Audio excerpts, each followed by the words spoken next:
Class में use कर सकते हैं, उसकी प्रॉपर्टी को यूज़ कर सकते हैं। तो बहुत अच्छा फीचर होता है ये। तो इसी में हम आगे बढ़ते हैं, इसका एग्जांपल देखते हैं कि ये कैसे वर्क करेगा। ठीक है, तो हम आते हैं हमारे नोटपैड में। तो यहाँ देख रहे हैं कि हमने एक क्लास बनाई है अकाउंट। ठीक है, तो इसके अंदर हमने 2 वेरिएबल डिफाइन किए थे, इसमें मैंने कंस्ट्रक्टर भी डिफाइन कर दिया था, और यहाँ पर हमने डिपॉजिट और विड्रॉ एक फंक्शन बनाया था, और ये क्लास का एंड टैग है। ठीक है, ये इसका जो है ब्लॉक यहाँ पर एंड हो रहा है इस पहली क्लास का। ठीक है, तो इसे हम हटा देते हैं अभी, और इसे भी हटा देते हैं। तो ये हमारी कंप्लीट एक क्लास है। ठीक है, ये हमारी एक कंप्लीट क्लास है पूरी।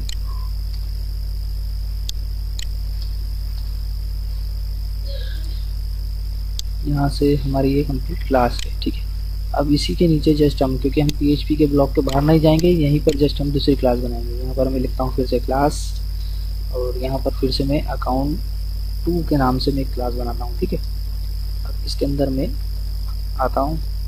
अब मान लीजिए कि हमने जो ये विड्रॉ मेथड जो बनाई थी, ठीक है, ये मैं यहाँ से इसको हटा देता हूँ। हमने पहली क्लास में से, जो हमने हमारी पहली क्लास जिस पर हम अभी तक काम करते आ रहे थे, उस पे से मैंने विड्रॉ मेथड को हटा दिया है। इसमें सिर्फ मैंने डिपॉजिट को रखा है। ठीक है, तो मैंने ये विड्रॉ मेथड यहाँ पर डिफाइन कर दी है। तो अब मुझे अगर विड्रॉ मेथड यूज़ करना होगी, अब देख रहे हैं विड्रॉ मेथड मैंने क्लास 2 में बनाई हुई है, तो अगर मुझे विड्रॉ मेथड यूज़ करना होगी तो मुझे इस क्लास 2 का ऑब्जेक्ट बनाना होगा, तब जाकर फिर मैं विड्रॉ मेथड को यूज़ कर सकता हूँ। और अगर मैं डिपॉजिट मेथड बनाना चाहता हूँ तो फिर मुझे अकाउंट 1 जो क्लास बनाई थी पहले हमने, उसका एक ऑब्जेक्ट बनाना होगा। तो यहाँ पर हमें अकाउंट 1 का अगर जो हमारी अकाउंट 1 क्लास है हम इसको बनाएंगे। यहाँ पर मैं 1 डिफाइन कर देता हूँ जिससे कन्फ्यूजन ना हो। तो ये हमारे अकाउंट 1 है, तो इस अगर मैं डिपॉजिट मेथड को यूज़ करना चाहता हूँ तो अकाउंट 1 का हमें ऑब्जेक्ट बनाना होगा।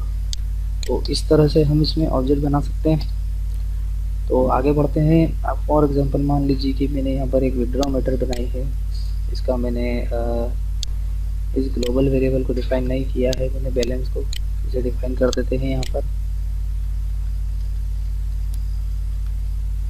ठीक है, अब यहाँ पर मैंने विड्रॉ मेथड बनाई है। अब मैं इस क्लास का ऑब्जेक्ट बनाता हूँ। यहाँ पर मैं डिफाइन करूँगा obj2 इक्वल्स टू न्यू, और फिर मैं यहाँ पर लिखूँगा अकाउंट। ठीक है, तो ये मैंने एक ऑब्जेक्ट बना दिया है अकाउंट 2 का। अकाउंट 2 क्लास का मैंने एक ऑब्जेक्ट बनाया है ऑब्जेक्ट 2। ठीक है, अब मैं विड्रॉ मेथड को यूज़ करूँगा। आप देख रहे हैं विड्रॉ मेथड है यहाँ पर, तो मैं विड्रॉ मेथड में obj2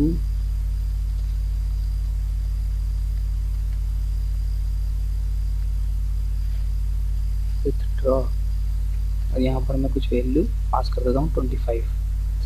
ठीक है, अब अभी हमने क्लास 1 के किसी भी प्रॉपर्टी को यूज़ नहीं किया है, यहाँ तक कि हमने एक कंस्ट्रक्टर भी बनाया था, इसे भी यूज़ नहीं किया है, और डिपॉजिट जो है इसे भी यूज़ नहीं किया। अभी सिर्फ हम क्लास 2 का एक ऑब्जेक्ट बना रहे हैं, और हम इस विड्रॉ मेथड को यूज़ करके देख रहे हैं। ठीक है, तो इसको देखते हैं रन करके चल रहा है या नहीं। क्लास 2 का ऑब्जेक्ट बनाया है हमने।